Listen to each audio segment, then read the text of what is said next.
வணக்கம். சீமான் அண்ணன் செய்தியாளர் சந்திப்பில் பேசிய கருத்தை உங்களுக்கு சுருக்கமாக சொல்ல போறேன். காணொலியை முழுமையாக பாருங்க. ஒரு நீதிபதி ஒருவன் தாழ்த்தப்பட்டவன் நீதிபதி ஆனது அவன் தகுதியாக வரல, இவங்க தான் அவங்கள நீதிபதி ஆக்குனாங்க என்று ஐயா RS பாரதியெல்லாம் பேசியது இருக்கு. நாங்க போட்ட பிச்சைன்னு யாரு கேட்டது? நீங்க உட்கார்ந்து இருக்கிற நாற்காலி எல்லாம் நாங்க போட்ட பிச்சைன்னு இங்க யாரும் சொல்லலையே. திடீர்னு உங்களுக்கு எப்படி இருதயம் காயப்படுது, புண்ணாகி போகிறது? சண்டாளுன்னு நாங்க எங்க பாடணும்? இருக்கிற பாட்டு கள்ளத்தனம் செய்யும் காதகர் கருணாநிதி இருக்கிற பாட்டு தான், நான் பாடல. தம்பி துரைமுருகனும் இல்லை. அதை எழுதி வெளியிட்டது அதிமுக. அப்பெல்லாம் எங்க போய் படுத்துட்டு இருந்தீங்க? காதுல பஞ்சு வச்சுட்டு கவுந்து படுத்துட்டு இருந்தீங்களா? ஏதோ அதிகாரத்தில் இருந்தோனே ஐயோ எங்களை அசிங்கப்படுத்திட்டாங்க. நீங்க பண்ண அக்கிரமமும் நீங்க உங்களுக்கு வாக்கு செலுத்தி வாழவும் ஆளவும் வச்ச இந்த மண்ணுக்கும் மக்களுக்கும் செய்த துரோகங்கள் பட்டியலிட்டு சொல்ல பேசலாமா? யாரு என் கூட வரது? அங்கிருந்து தான் வந்திருக்கேன். நான் புதுசா படிச்சுட்டு வர வேண்டியது இல்லை. கற்றுக் கொடுத்தது எல்லாம் நீங்க தான். வாங்க தர்க்கம் செய்வோம். ஒரு பொதுமேடை, நீங்க தான் நிறைய தொலைக்காட்சி வச்சிருக்கீங்க. வாங்க, உங்க வாடக வாய்கள், உங்க வயலோலிகள், உங்களுக்கு ஆதரவாக இயங்குகிற வாய்கள்லாம் எப்படி பேசுதுன்னு ஒரு தடவை கேட்கிறீங்களா? மாண்புமிகு சட்ட அமைச்சர் ஐயா ரகுபதி அவர்கள், அவங்க கட்சிக்கு ஆதரவாக பேசுகிற வலையொலியாளர்கள் அவங்க பேசுறது எல்லாம் கேட்கிறாங்களா? அவங்க எங்களை எல்லாம் கேவலமாக பேசும்போது உங்களுக்கு இனிக்குது. நாங்க பேசிட்டு அப்படியே நெஞ்சமெல்லாம் புண்ணாயிடுது. காதில் அப்படியே ஈயத்தை காய்ச்சி ஊத்துற மாதிரி ஆயிடுது. எங்களை திட்டும்போது உங்களுக்கு தேன் வந்து பாயுது. எப்படி இது? கன்னியாகுமரியில பேசினாருங்க துரை.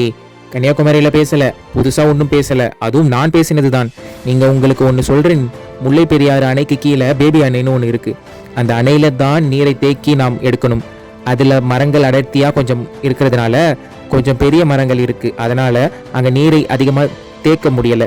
அந்த மரத்தை வெட்டி கொஞ்சம் ஆழப்படுத்திட்டா அங்க அதிக நீரை தேய்க்கலாம் என்பது இருக்கிற யதார்த்த நிலை.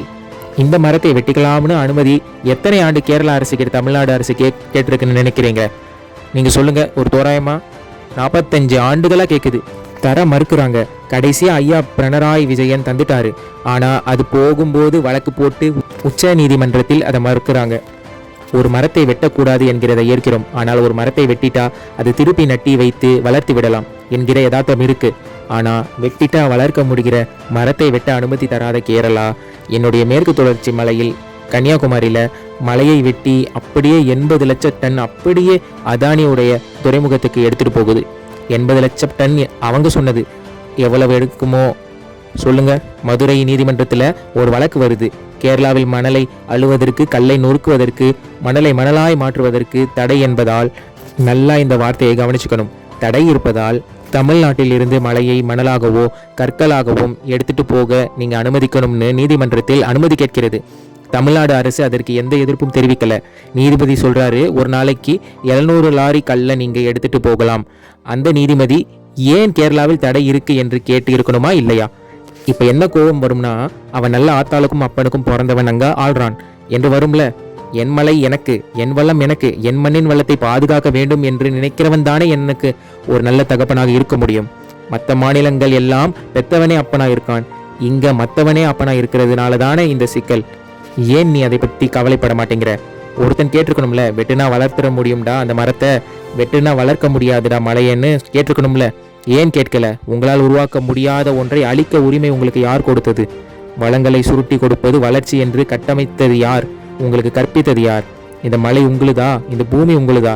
பரம்பரை சொத்தா? இல்ல, உங்கள் பிள்ளைகளில் கிட்ட இருந்து நீங்கள் வாடகைக்கு வாங்கி வாழுறீங்க. போகும்போது அவன்கிட்ட பத்திரமா ஒப்படைச்சிட்டு போ. இதுதான் உலக நீதி, இயற்கை யதார்த்தம். இதை பத்தி கவலையே படாம என்ன கொடும் துரோகம் இந்த கட்சி ஆட்சி எல்லாம் செஞ்சுட்டு இருக்குன்னு நினைக்கிறீங்க? இப்போ இருக்கிற மாண்புமிகு முதல்வர் ஸ்டாலின் அவர்கள் கிட்ட கேளுங்களேன். கர்நாடகால எந்த கட்சி ஆட்சிக்கு வந்தாலும் காவேரியில தண்ணி தராது. அந்த மேகத்தள்ளத்துல அணையை கட்டியே தீர்வேன் என்பது கோட்பாடு. பாரதிய ஜனதா, இந்த காங்கிரஸ் 2 பேருக்கும் கொள்கை மாறுபாடு கிடையாது. பாரதிய ஜனதாவும் தன் நிதிநிலை அறிக்கையில், தேர்தல் அறிக்கையில 9,000 கோடி ஒதுக்கி இருக்கு. காங்கிரஸும் ஒதுக்கி இருக்கு மேகத்தலைக்கு. காவேரியில் தண்ணீர் தராது தெரிஞ்சும் இந்த காங்கிரஸ் கட்சியின் வெற்றிக்கு நீங்க போய் உழைக்கிறீங்க.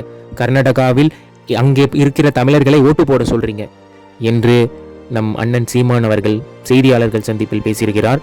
வேறு என்ன கருத்துக்களை பேசியிருக்கிறார் என்பதை அடுத்த காணொளியில் கூறுகிறேன். நன்றி, வணக்கம்.